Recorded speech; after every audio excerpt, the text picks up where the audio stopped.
Whenever we're talking about Jurassic World Rebirth, things are usually a little bit tenuous, a little bit suspect. The film isn't out yet, after all. There's only so much we can know. Before kicking off the rest of this video, I want to say that this discussion is very, very tenuous and more than a little suspect. You wouldn't let it house sit, and you wouldn't lend it 50 quid. You're never going to get it back. You feel me? That said, hopefully you're appropriately salted. Let's talk about a rumour that's been knocking around for a long time now. That there's a second type of mutant dinosaur in Jurassic World Rebirth. So why do we think this might be the case? Well, there's three main reasons. Let's go through them point by point from strongest to weakest. So first up, the other day the character size chart for Jurassic World Rebirth became public. It contains nearly every dinosaur and even some vehicles appearing in the film, including further confirming the likes of Ankylosaurus, which until now we'd really only seen on, well, cans of Dr. Pepper. Now it's worth noting I said nearly every dinosaur. There are other dinosaurs rumoured, like Triceratops or Parasaurolophus we've already seen the corpse of, that may have minor roles in the film. That said, I believe the Parasaur may be a stand-in for something else entirely. There's suggestions of Maiasaura. I think maybe they're going to use that Parasaur head as like the base to then overlay the Maiasaura CGI, but we'll have to wait and see. You may have noticed something interesting about the D-Rex on this chart. Well, a few things. First of all, it is gigantic. It is twice the size of the T-Rex and absolutely dwarfs everything else. Second of all, it isn't called the D-Rex and may not be for all we know. We don't have official confirmation of that name quite yet. For all we know, it's called, Big Bloggy head. That would feel a little bit less dramatic, but it's probably not going to be called the D-Rex in the film if I had to wager a guess. But most importantly is what it is called here, Villain 1. Now this isn't the first time this has happened. On other toy lines that have been floating around, I'm not going to show them because toy makers hate YouTubers, it's been listed as Villain 1 repeatedly. Never D-Rex, never just Villain Dinosaur. Villain 1. The existence of Villain 1, of course, implies the existence of Villain 2, otherwise there's no need to differentiate. Secondly, when we first talked about these Jurassic World Rebirth posters that were displayed at CinemaCon a little earlier this year, I said the most interesting one was this one with Scarlett Johansson's Zora Bennett. And that's really because it seems to feature a raptor, and the raptors hadn't been showcased much at this point in time. But more so than just being a raptor, the raptor looks wrong. The leg is knobbly and bulbous and misshapen, with these weird pads of bumpy skin jutting out from the sides. If you zoom in on this little bit, in particular on the left hand side, it looks mutated. It looks like it's growing boils and pustules. It looks ill.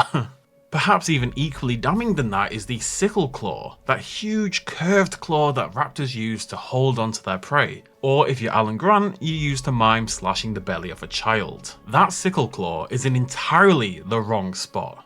It's jutting out in this painful looking fashion like it's been broken to the side, towards the side of the foot.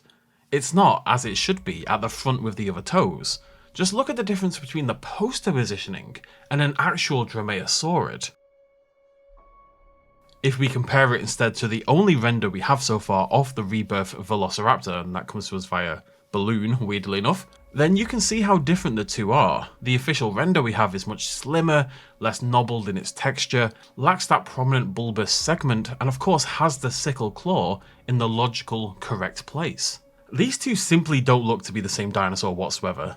Now, artwork at this stage is often a repaint of some form, and I believe the Rebirth Raptor is at least partially a repaint of a blue render, but the difference between these two is very, very pronounced. And even without the Rebirth render, the poster version is clearly going wrong somewhere, and purposefully so. It's not just mistakes. I think it's been designed to look messed up. And thirdly and finally, well, it's been rumoured for a really long time. Now, I don't put that much stock in rumour until there's at least some tentative physical evidence, because people lie, rumours get spread, and it doesn't feel worth talking about until there's something a little bit more tangible. But between the malformed raptor and that Villain 1 name, the oft-quoted rumour of a second mutant dinosaur is suddenly looking a lot more credible. Now, as it happens, there's an image that's been floating around the past few days. You may have seen this post just yesterday on the Jurassic Park subreddit of the supposed design of the new mutant. I just want to confirm, this is not the new mutant at all. This is actually the Dasher. This is an unused raptor design by Appel Wahlberg for the game's Second Extinction, a fairly shoddy shooter from a few years ago, with another raptor design that looked pretty similar, we'll say, to a certain Fallen Kingdom hybrid. That said, the reason the Dasher has suddenly popped up and been part of these rumours is because the rumour is, and has been for a long time now, that the second mutant will be some form of potentially feathered, winged, maybe even flying raptor of some description. Now, it's probably not going to be as extreme as the Dasher, and far bulkier if it is indeed the animal on the poster, but a big winged raptor is looking the most likely creature for Villain 2 at this point in time.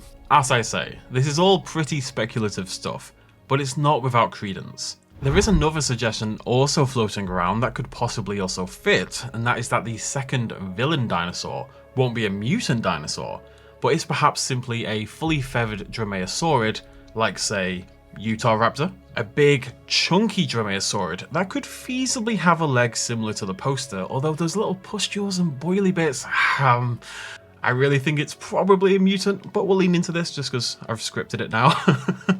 The strange positioning of that sickle claw could potentially just be to make it look more visible and threatening. Or perhaps this is just a slightly mutated dinosaur, slightly misshapen, a little bit knobbly, not super knobbly, but a little bit knobbly. Utahraptor is a dinosaur that's had a fairly detailed and pretty beautiful, actually must be said, toy revealed as part of Mattel's upcoming Jurassic World Rebirth Wild Raw toy line. I'm going to show you these ones because these images are all over the place with no copyright notices, and it's listed for pre-order in some places. So it's going to be fine, right? Right? Mattel, please don't hurt me. It should be fine, right? Now, of course, a dinosaur appearing in a toy line doesn't guarantee it appears in the film. Not by a long shot. There are a ton of toys out there for Rebirth already, and dinosaurs that there's no suggestion that they're going to be in the film. But I've got to say, if you just zoom in on the legs here, it does bear much more in common with the poster than the Rebirth Velociraptor does, to say the least. It's clear that they're keeping some cards close to their chest with Jurassic World Rebirth. There's at least 3 or more dinosaurs that are essentially at this point confirmed to appear in the film that we haven't seen in trailers or images yet, and it's probably a few more than that. Now, as loath as I am to call any dinosaur a villain dinosaur, it is common throughout the film series for our protagonists to be hunted by both a large and a small dinosaur, allowing the writer and director to mix up the set pieces appropriately. So I would expect a second villain to be smaller than the D-Rex.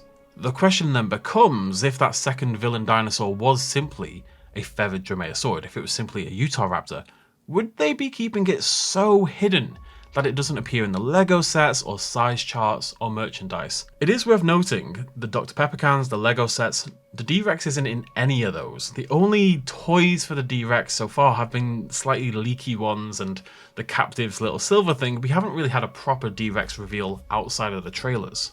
Would they be keeping it that hidden, or is there something strange about this creature that they're saving for a big reveal? You know, they've spoiled the mutant quite early, the D-Rex at the very least.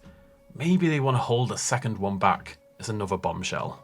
For me, I think the evidence for something villainous and mutated is out there, and I would be surprised if there wasn't a dromaeosaurid, mutated or otherwise, still to be revealed. But I'm happy to be wrong.